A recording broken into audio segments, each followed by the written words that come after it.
No livro Os Escombros e o Mito, a cultura e o fim da União Soviética, o professor Boris Schneiderman havia comentado a vida difícil que Marina levava na emigração russa na França.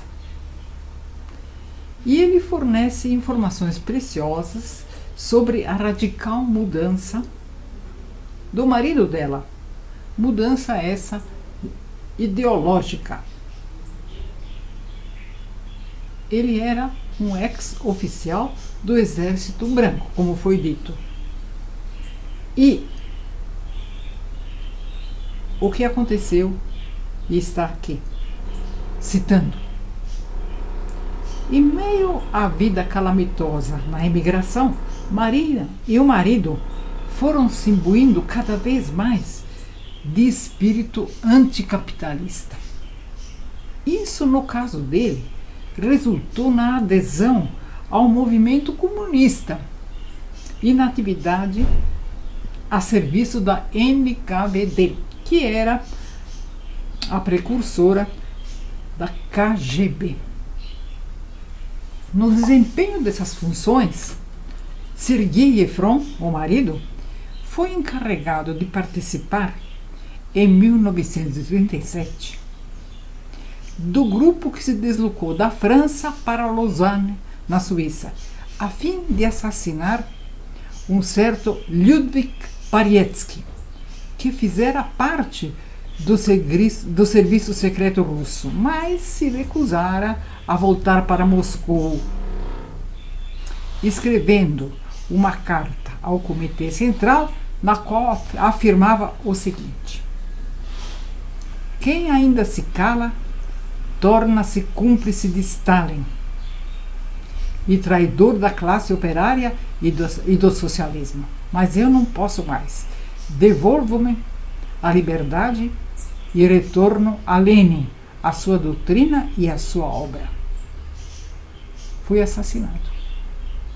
Consumado o assassínio, Efron teve a cobertura do serviço diplomático soviético e regressou à União Soviética, onde se encontrou com a filha Alia, que conseguira repatriar-se pouco antes. Ao estabelecer-se novamente em Moscou, com o filho Mur, apelido de Georgi, e onde o marido e a filha haviam precedido, Marina ocupava-se com traduções e preparava uma coletânea de poemas, quando estourou a Segunda Guerra Mundial. As vagas da evacuação levaram-na ao lugarejo de Elabuga, na República Tártara, onde, sem os mínimos recursos, até mesmo para trabalhar, sem notícias dos seus, em uma crise suprema de desespero, suicidou-se em 31 de agosto de 1941. Nessa breve biografia, não há espaço para uma série de momentos da vida de Tsvetaeva que redundaram em tantos outros poemas muito significativos que serão vistos de relance, como este parêntese, por exemplo, muito curioso, tido como prenunciador daquilo que hoje se chama literatura de gênero, e prova o caráter sempre apaixonado da poeta. Há um texto de Marina que foi publicado pela primeira vez na revista Mercure de France, em 1979, com o título apócrifo de Mon frère féminin. Mais tarde surgiu o texto original em francês chamado Lettres à l'Amazone, que ela havia escrito em 1932 e revisto em 1934. E faz parte do pequeno corpus da produção francesa de Marina. E foi suscitado pela leitura de Pensées d'une Amazone, da escritora norte-americana Natalie Clifford Barney.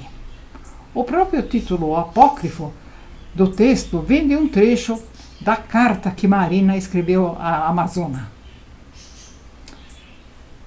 eu vou ler no original francês dela, votre mot génial, madame, mon frère féminin.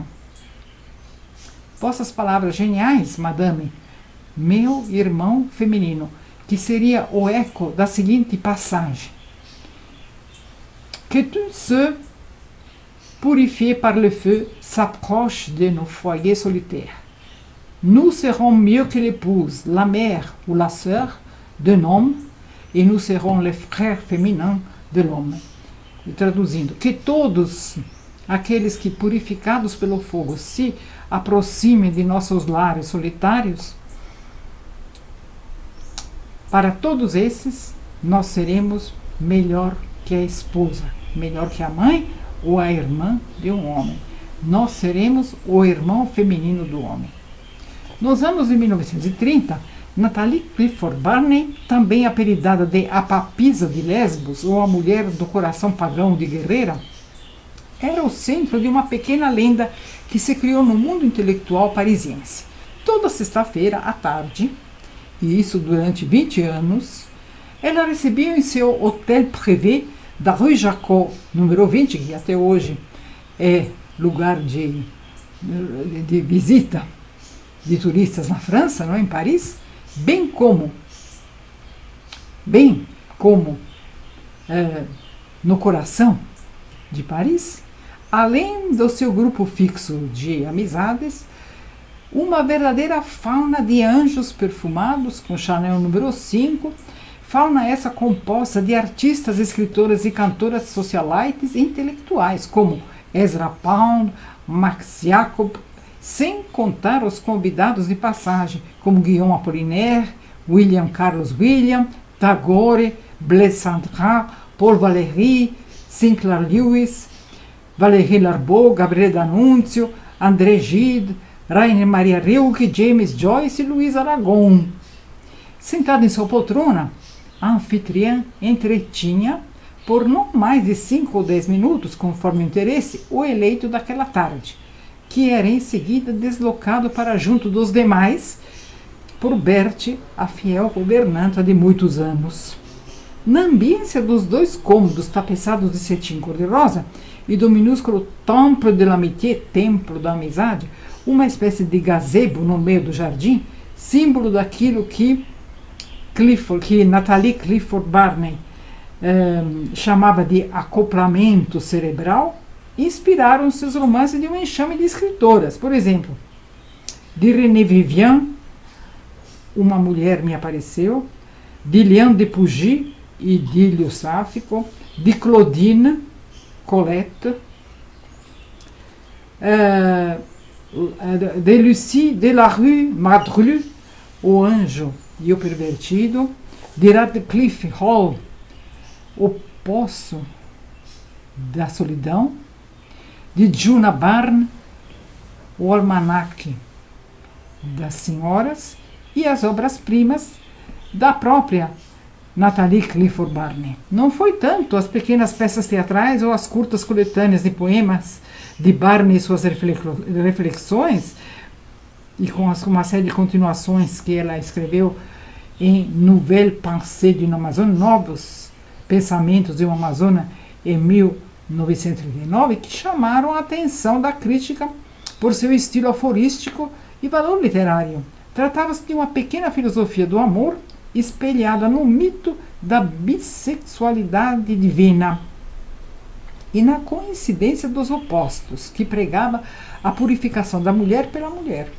afirmando o primado da criação de si própria e atacando o embrutecimento da procriação. Ora, Marina Tsvetaeva, famosa pelos amores célebres que inspirou e que a inspiraram, entre eles Osip Mandelstam, Boris Pasternak, Rainer Maria Rilke, para citar apenas 3 dos poetas entre os muitos, não deixou de sentir-se atraída platonicamente ou mais, também por figuras femininas marcantes, de Sofia Parnok, em 1915, e a Anna Akhmatova, durante a vida inteira, a quem nunca deixou de dedicar seus versos de grande admiração. Como resposta ao que a leitura dos Pensamentos de uma Amazona, de Clifford Barney, suscitou nela, a dizíamos, o seu texto escrito em forma de carta dirigido a ela e denominado Carta à Amazona, Lettre à l'Amazone. A parte o fato de Maria ter conhecido de vista e de fama Nathalie Clifford Barney em Paris, não só o texto de Tsvetaeva encontra uma série de ecos nos pensamentos de Clifford Barney, mas também a própria imagem da Amazona recorre muitas vezes nos poemas de Marina, como sendo uma de suas grandes hipóstases. Ela se personificava nessas Amazonas. Outras figuras femininas, de acordo com uma carta da própria Marina escrita a Anna Tesková, uma amiga dela tcheca, em 1927, é Ariana, que representa a alma, Fedra, que representa a paixão, e Helena, que representa a beleza. Veja-se como a Amazona surge nos versos de um poema dedicado a Alia, chamado Para Alia, número 2, escrito por Marina em 1915. Dedicou a Alia, a filha dela, o poema do qual eu vou ler um trecho. Serás fina e inocente, a todos estranha e encantadora, Amazona impetuosa, cativante senhora. Ou mesmo antes, em seu livro Álbum da Tarde, de 1910. Assim ela se expressava no poema No Jardim de Luxemburgo. Amo as mulheres que na luta eram ousadas, que sabiam brandir a lança e a espada. Mas sei que apenas na prisão de um berço está minha alegria de fêmea, o meu mais útil verso. Se por um lado o gesto lírico da Tsvetaeva e o da altiva fuga da feminilidade tradicional, submissa e caseira, por meio da figura da Amazona, não há dúvida de que dele fica excluído o homem, não como criança amorosa e amorável, mas como estrangeiro, como outro, como estranho. Citando mais um trecho de Álbum da Tarde, do poema chamado Чужой Lager, ou seja, No Acampamento Alheio, composto em 1910. Ah, não irmãos vocês, não irmãos, do escuro saído, na névoa dispersos, enquanto estão próximos, riso e brincadeira. Tão logo os passos somem, estranha é a sua maneira, atroz dizer, bem sabe o coração. Inimigos. Por outro lado, porém, os braços esticados ou as mãos estendidas e abertas em concha, pela desmedida ternura que sugerem, são um verdadeiro hino de submissão à maternidade e uma prova da diversidade e da riqueza da concepção poética que Tsvetaeva tem do amor. Eu vou ler para vocês o poema inteiro, chamado A Concha, que é o seu emblema. Não é? A concha é um dos emblemas que resumem o mundo poético de Tsvetaeva. Do leprosário, do falso e do mal, eu te chamei e te arranquei para as auroras. Do morto tô no sumbal para essas mãos, essas duas palmas de concha. Cresce e te acalma, torna-te pérola nas minhas palmas. Oh, não o pagam nem sheiks nem chás, o secreto encanto e o secreto pavor da concha. Nem a vaidade das belas penetrando em teus mistérios te possuiria tanto como aquela abóbada misteriosa da concha de mãos que não violam. Dorme, secreto encanto de minha dor, dorme, cobrindo mares e terras, qual concha te abraço e te velo. À direita, à esquerda, abaixo e acima, da concha te embala a casinha. Aos dias que passam, não entrega tua alma. Todas as penas ela abafa e acalma. Qual palma fresca, oculto trovão, ela esfria e acarinha e dobra. Madura e cresce, ao sair desse abismo serás pérola. Sairás, e ao primeiro chamado se abrirá o peito supliciado da concha, escancarem-se as valvas, todo martírio à mãe parecerá não verdadeiro, conquanto, arrancando-te a prisão, possas em troca tragar o mar inteiro. O poema foi escrito em 11 de julho de 1923.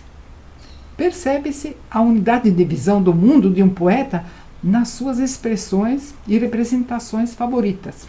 O tema da concha, a meu ver, pode representar a obra de Marina Tsvetaeva, o grande esquema que assume o status de mundo poético. Para Shiglov e Jurkovsky, dois estudiosos russos da escola de Tartu, o tema é uma grandeza que se apresenta como um jogo de funções que facultam diferentes realizações e que tem um aspecto de objetos concretos, de situações concretas. Ou seja, dizem eles, para certos artistas é característica a repetição não apenas de elementos típicos, mas de realia concretos. Em Bloch, o vinho e o vento. Em Mandelstam, a pedra e os ombros. Em Pasternak, o jardim, os trens, as janelas, a doença. Em Marina Tsvetaeva seriam então a concha, a palma, a taça, o manto, a faca e a morte. A atração pela imagem da concha para a poeta pode ser explicada pelo fato de que ela, por sua situação e por suas propriedades, é a expressão privilegiada de quase todas as funções do esquema dominante em sua obra. A tensão entre a abertura e o fechamento, que o poema lido exemplifica e interpreta até mesmo ritmicamente. Mas, voltando-se ao começo do nosso percurso, quais foram as primeiras leituras de Marina? Contos de fadas alemães que lhe narrou a mãe, ou contos de Grimm, que também a mãe lhe contava à noite, ou mitologia grega. Serão os heróis dos jovens anos, na verdade, o Duque de Reichstadt, a princesa de Jabach, Marguerite Gautier, tal como descobriu Max Voloshin, o seu primeiro crítico. Ou então, como ela insiste, Napoleão I, o herdeiro de Napoleão, chamado O Aiglon, de Edmond Rostand, Sarah Bernard, e Paris com N maiúsculo de Napoleão em todo lugar. Mas Voloshin lhe pergunta, mas Baudelaire e Arthur Rimbaud, você os conhecem? Conheço, mas não gosto. Eu gosto de Rostand e Napoleão I e Napoleão II. E sinto não ser homem para ir com o primeiro para Santa Helena e para o segundo para Chambrin.